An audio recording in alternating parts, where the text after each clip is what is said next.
Bien, en muchas soluciones pues vamos a tener que implementar componentes de caché. Entonces aquí tenemos un capítulo precisamente para los temas de caché.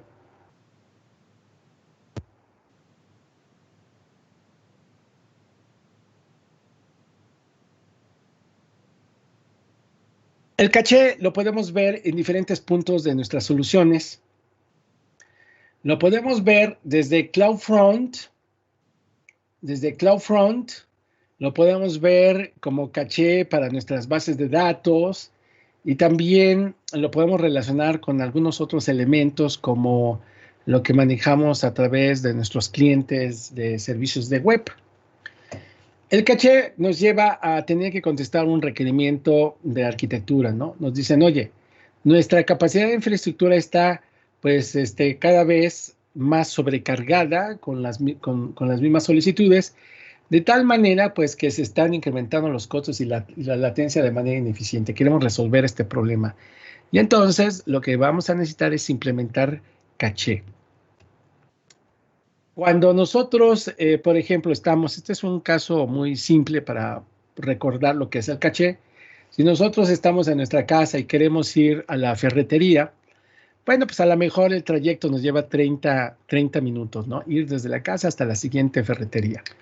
Pero si nosotros no queremos ir hasta la ferretería y queremos tener pues un almacén local de herramientas, entonces cuando necesito una herramienta no tengo que ir hasta la ferretería, simplemente voy hasta el lugar donde tengo guardadas las herramientas, las recupero y entonces pues tengo un periodo muy breve de respuesta porque estoy a unos metros de mi herramienta. Entonces, ¿qué sucede? Cuando yo necesite una herramienta que ya posea, pues simplemente camino esos 2 metros y retorno. Cuando yo necesito una herramienta que no tenga, que no he comprado, entonces sí tendré que ir hasta el origen de las herramientas, que en este caso es la ferretería, y entonces tendré que completar pues todo el viaje de la casa a la ferretería.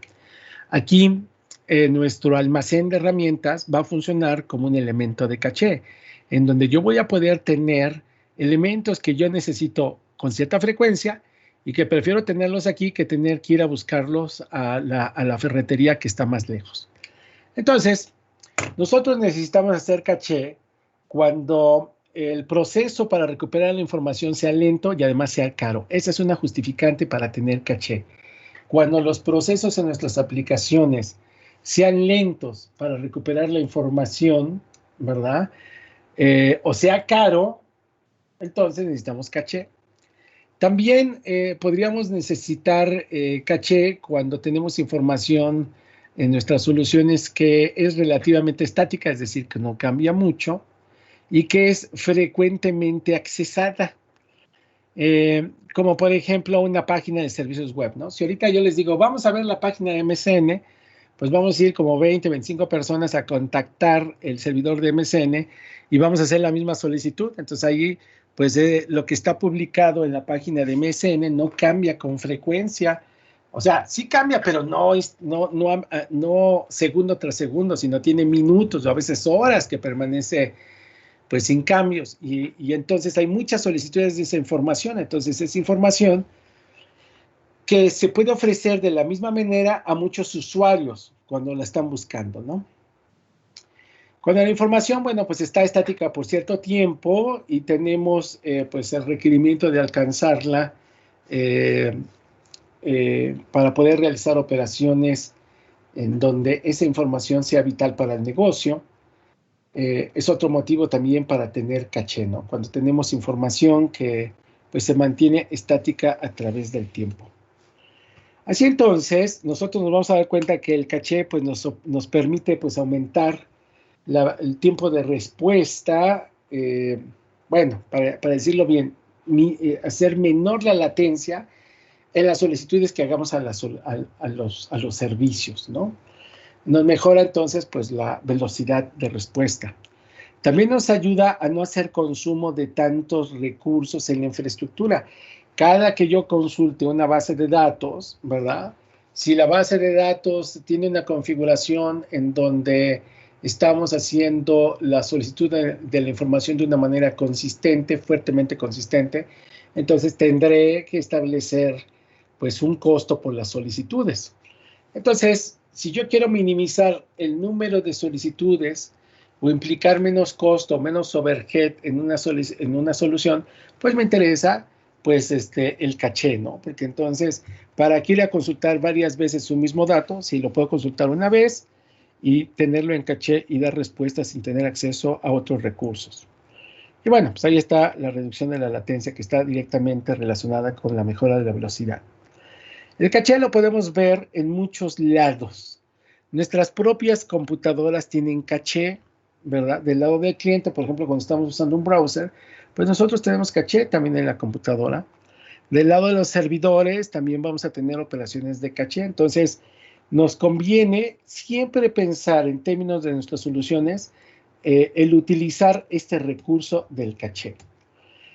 Aquí, por ejemplo, vamos a ilustrar cómo se puede ver el caché en diferentes puntos de nuestras soluciones, ¿no? Aquí tenemos nuestros usuarios que a través del Internet hacen consulta en una página de web que hace, pues, el traslado de solicitudes para un aplicativo de backend y luego hace consultas a una base de datos y tenemos las respuestas, ¿no?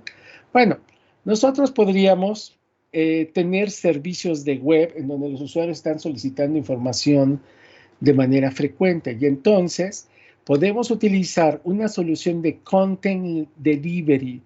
El Content Delivery Network es una solución que vamos a tener en las Edge Locations y es precisamente el servicio que ya habíamos platicado. De eso platicamos un poco precisamente el primer día, ¿no? Y entonces hablábamos del famoso CloudFront. CloudFront es un servicio de entrega de contenido. Nosotros lo podemos utilizar para entregar servicios donde manejamos el concepto de multicapas de caché para dar respuesta a las solicitudes de los usuarios. Con CloudFront también podemos tener algunos elementos de seguridad, ¿ok? Y nos permite, pues entonces, según el análisis de las solicitudes de capa 7, ¿verdad? Pues determinar de dónde tenemos que hacer la entrega de contenido. Con CloudFront vamos a tener lo siguiente. Vamos a pensar que yo tengo un bucket de S3. Yo como usuario quiero ver la información de este bucket y entonces hago una solicitud. En ese caso, esa solicitud va a llegar a la Edge Location y el CloudFront se va a dar cuenta que en caché no tiene información de ese bucket. Y entonces, ¿qué va a hacer CloudFront? Pues va a ir a la fuente de la información. Del bucket vamos a extraer el objeto y lo vamos a grabar en zona de caché en CloudFront y vamos a dar la respuesta al usuario. Ahí nosotros estamos incurriendo ya en una operación en donde hay una solicitud y guardo la información precisamente en caché de CloudFront. ¿Qué va a pasar? Cuando el siguiente usuario haga solicitud del mismo objeto que está en el bucket, entonces CloudFront se va a dar cuenta que ya tuvo una solicitud similar, que tiene el objeto que se recuperó, la información del objeto que se recuperó del bucket, y entonces ya no tenemos que ir al origen, el mismo CloudFront responde al usuario. Como el CloudFront lo tenemos en zonas Edge, pues entonces además damos una respuesta rápida al usuario porque estamos más cerca del usuario que las mismas zonas, ¿verdad? Entonces ahí está CloudFront como una herramienta de esa naturaleza de caché. Arnulfo, el CloudFront trabaja junto con el DNS, o sea, para que le diga al usuario, anda. Sí. Por eso es de que esos dos servicios existen en una Edge Location. Por eso los dos servicios existen en una Edge Location. Además, en una Edge Location está un servicio de vShield de seguridad, está un servicio de firewall para tener protección contra ataques de denegación de servicio, y también tenemos un servicio de Lambda, donde Lambda me permite pues ejecutar código rápidamente. Es un servicio serverless. Esos son los servicios que se van a encontrar en una Edge Location. Nosotros entonces podemos ver que existen diferentes clases de información que son sujetas de caché, ¿no? desde videos, documentos altamente utilizados, desde páginas públicas de alta demanda, servicios móviles, de tal manera que el caché pues, es un recurso altamente utilizado en las soluciones de servicios de web basados en el cómputo en la nube. ¿Qué sucede con CloudFront? Con CloudFront nosotros determinamos cuáles son los orígenes que pueden ser sujetos de consulta y hacemos una distribución a nivel de metadata de esa información por todas las edge locations donde tenemos nuestro servicio de CloudFront. Se relaciona con los servicios de DNS y entonces esa configuración se propaga sobre todos los edge locations. Entonces, lo que se hace es que con CloudFront nosotros al estar recibiendo solicitudes, dependiendo de la naturaleza de la solicitud, nosotros tomamos esa información y hacemos una distribución a nivel de metadata para que a través de cualquier CloudFront podamos saber en dónde está alojada la información de origen de esas solicitudes y podamos entonces agilizar el proceso pues, de la entrega de las respuestas que hagan a las solicitudes que hagan los usuarios, ¿verdad? La información que se maneja en un servicio de entrega de contenido puede ser sujeto a un tiempo de vencimiento. Nosotros podemos establecer el time to live para decidir cuánto tiempo puede permanecer como información válida en caché, pues cierto dato.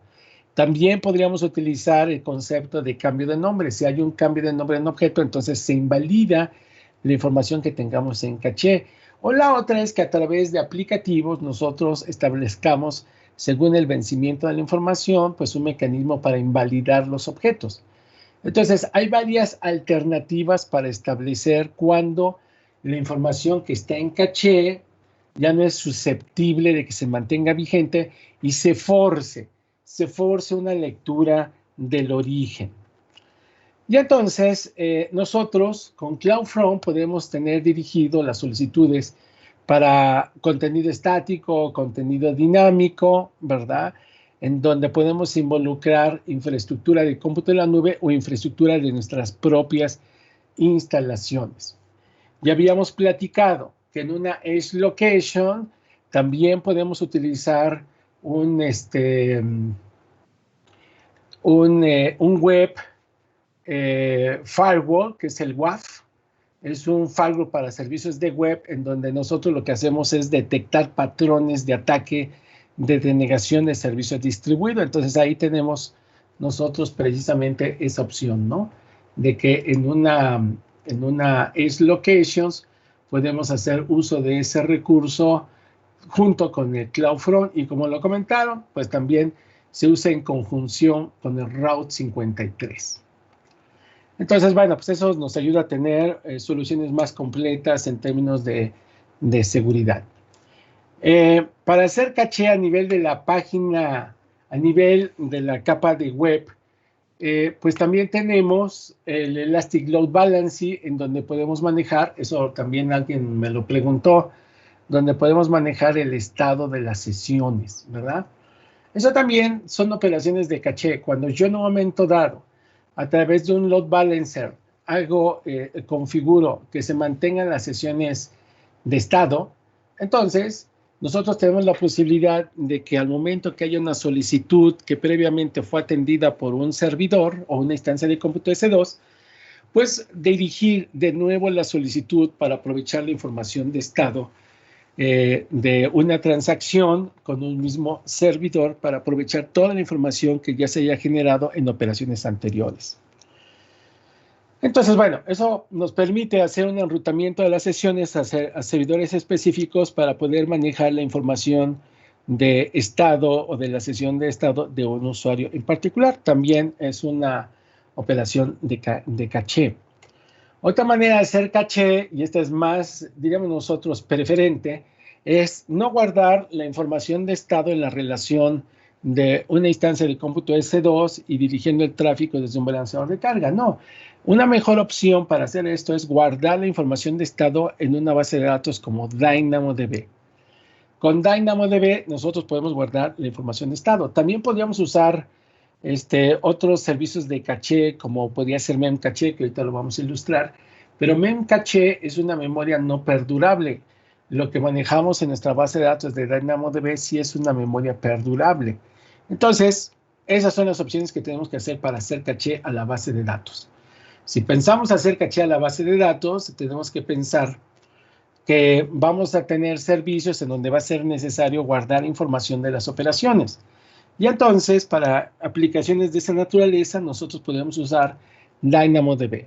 DynamoDB como tal es una base de datos donde yo puedo guardar información pues no relacional de una manera dinámica. Acuérdense que DynamoDB crece horizontalmente, es una buena alternativa para guardar información de diferente naturaleza y tenemos típicamente respuestas a nivel de milisegundos de DynamoDB. Pero si yo quiero acelerar la operación de mis instancias de cómputo a una base de datos para temas de caché, yo puedo utilizar DynamoDB Accelerator. DynamoDB Accelerator es una opción que nos permite tener caché hacia DynamoDB. Tiene alto desempeño, altamente escalable, totalmente administrable. Significa que no va a funcionar como cuello de botella, no va a ser un punto de falla único, si ustedes no tienen que meterle mano a DynamoDB para su operación, ¿ok? Y entonces, cuando nosotros implementamos DynamoDB y lo asociamos con nuestra base de datos de DynamoDB, entonces vamos a tener respuestas, ya no a nivel de milisegundos, sino a nivel de microsegundos, precisamente para ver información de estado, ¿no? Entonces, ahí está. Obviamente, pues hay que crear aplicaciones que aprovechen estos recursos. Tenemos una solución que es Elastic Cache. Elastic Cache, pues es un servicio de caché que puede estar basado en Memcache o en Redis, que nos da pues precisamente la funcionalidad de caché hacia una base de datos, ¿verdad? Como es RDS. Elastic Cache puede funcionar con instancias de cómputo que generan todo un clúster de caché, en donde en el clúster vamos a tener nodos, que va a ser pues la implementación básica de esta solución de Elastic Cache. Cada nodo funcionando dentro del clúster va a tener un nombre de dominio asociado. Y bien, pues es un servicio totalmente administrado también, ¿no? Entonces, Elastic Cache es una herramienta interesante para poner servicios de caché con RDS. Típicamente lo usamos con RDS. Podemos utilizar dos tecnologías que ustedes conocen de caché para base de datos, como es Redis y Memcache. Ustedes pueden seleccionar una u otra. Al hacer la implementación de esta solución de Elastic Cache, ustedes seleccionan o Redis o Memcache como solución de caché para las bases de datos. Aquí, por ejemplo, aparece un comparativo de las características entre Redis y Memcache. Obviamente, estas son herramientas que no son de AWS, Memcache y Redis, ¿verdad? Pero están implementadas en instancias de cómputo para que funcionen como herramientas de caché hacia RDS. Quizás lo importante es la forma en cómo se escala Memcache y Redis. La habilidad para poder escalarse horizontalmente la tenemos en Memcache y no en Redis. El escalamiento horizontal implica tener más instancias de cómputo que puedan alojar esa información de manera temporal. También podemos manejar soluciones a nivel de varios niveles de servicio, o sea, podemos hacer escalamiento por niveles de almacenamiento con Memcache, a diferencia que con Redis. Una cosa también interesante es la capacidad de failover en una multizona. Con Redis sí podemos tener instancias de cómputo en varias zonas en una solución de Redis. Con Memcache no. En particular, muchos prefieren usar Redis a Memcache nada más por esa pequeña diferencia, ¿no? Que tiene soporte multizona. Operaciones de backup y restore, bueno, pues están soportadas ahí con Redis. Ahora sí que según como ustedes conozcan estas herramientas para hacer caché a las bases de datos tradicionales, fuera del ámbito de cómputo, pues los pueden llevar a seleccionar una u otra en la solución de Elastic Cache. Elastic Cache funciona o con Memcache o con Redis, que son soluciones ajenas a AWS, pero que están implementadas en instancias de cómputo para dar servicio. Cuando nosotros estamos usando Elastic Cache, podemos utilizar dos mecanismos, que es el write-through, que es un mecanismo en donde para poder manejar la información de caché, desde una aplicación hacemos una consulta a la base de datos, ¿verdad? O más bien, hacemos antes de la misma consulta, cuando yo tengo una aplicación y quiero guardar algo a la base de datos, se guarda a la base de datos y al mismo tiempo se manda la información a Elastic Cache, apostándole a que esa información en cierto momento sea altamente utilizada. Este es un mecanismo de trabajo, el write-through, la escritura continua. La escritura continua escribe. La información que se va a la base de datos también se graba al Elastic Cache. Otra opción es la de lazy loading, la de carga diferida. Lazy loading lo que hace es tener una estrategia en donde escribe precisamente una solicitud de caché hacia Elastic Cache, y si no la tenemos, entonces vamos a la base de datos por el dato y se escribe en el Elastic Cache, ¿ok? Entonces, una manera de llenar el Elastic Cache es cuando falla una primera solicitud, se va entonces a la base de datos y ya lo que se recuperó de la base de datos se guarda en el Elastic Cache. Obvio, las dos tienen sus pros y sus contras. En la primera, pues un aspecto de contra es de que a lo mejor estamos escribiendo en Elastic Cache algo que no va a ser leído o consultado, entonces estamos haciendo un hit al Elastic Cache quizás de manera innecesaria, ¿ok? Pero me da la posibilidad de que al momento de hacer la lectura tenga alta probabilidad de alcanzar un dato que se grabó en la base de datos, ¿no? En el caso de la carga diferida, aquí tenemos como penalización el tener que hacer una consulta de Elastic Cache de algo que posiblemente no está. Y entonces, si no está, pues entonces vamos a tener que hacer de todas formas la lectura del origen, y al hacer la lectura del origen se graba la información en caché. Entonces, con esto, típicamente lo que se mete al caché, pues es información que sí puede tener más hits. ¿Por qué? Porque ya se consultó cuando menos una vez. Entonces, lo que se mete en el Elastic Cache va a tener la posibilidad de ser, pues, solicitado con mayor frecuencia. Entonces, son dos estilos para trabajar precisamente el caché. Tiene sus pros y sus contras. Ustedes pueden también determinar, hace rato lo mencionábamos, bajo un mecanismo de time to live, pueden determinar el tiempo de vida de la información que está en un nodo de caché, ¿verdad? Para que expire y entonces se tenga que actualizar. De tal manera que en una solución, pues podemos implementar el caché en diferentes puntos para aumentar la mejora en la respuesta hacia los usuarios. Desde el mismo CloudFront, desde los balanceadores de carga y hacia las bases de datos. ¿Ok?